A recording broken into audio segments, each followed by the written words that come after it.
දීපු දෙයක් ගන්න නම් එපා. දුන්න දේ දුන්නම තමයි. පූජා කරපු මලක් ආපහු අරගෙන එහෙමනම් වෙන පූජා කරපු දෙයක් අපි ආපහු ගත්තොත් කොහොම වෙයිද?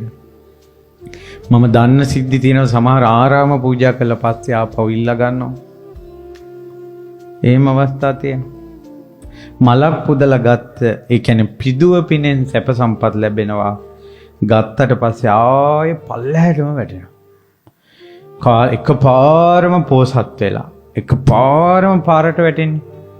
ඔය ඉන්දියාවේ එකපාරම ප්‍රසිද්ධ වෙලා ප්‍රසිද්ධ වේදිකාවලට ගෙනිච්ච අර මොකද රාණු මණ්ඩලද සතියෙන් ආපහු වීදියට වැටුණා. මෙහෙම උඩටම ගිහිල්ලා ආයෙ බිමට වැටුණා. ඒ සංසාරේ තමම් කරපු ඒවා.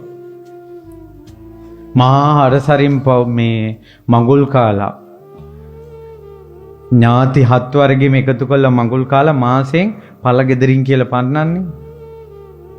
අර තිබුණ සම්පත, අර තිබුණ ආදරේ, සෙනෙහස එක දවසින් වියලියන්නේ.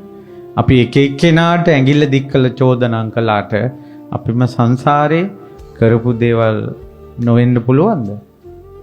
අපිම කරපු දේවල්. ඒ කියන්නේ පිම්පව් සහ සසර කියන එක අපිට පේනවනම් අපිට වෙන කරදරවලදී අපි කටවල් නිකම්ම කටවල් පියා ගන්නවා. අපිට අපේ සසර පේනවනම් ගල් මුල් වදිද්දී කට පියා ගන්නවා.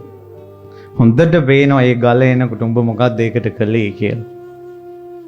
නින්දා එනකොට, අපහාස එනකොට, අභූත චෝදනා එනකොට, අන් අයගෙන් ඒ පීඩනය Taman එනකොට, තමාව අන් අයට පිළිකුල් වෙනකොට කොච්චර හොඳ කළත් හොඳ කියන නාමයක් නැතකොට කෝටියක් හොඳ ආසේ එක වැරද්දක් වුණොත් ඒකම උලුප්පා තමව පෙළනකොට ওই කර්මය කියන එක Tamanට පේනවනම් එදාට නියඳයි.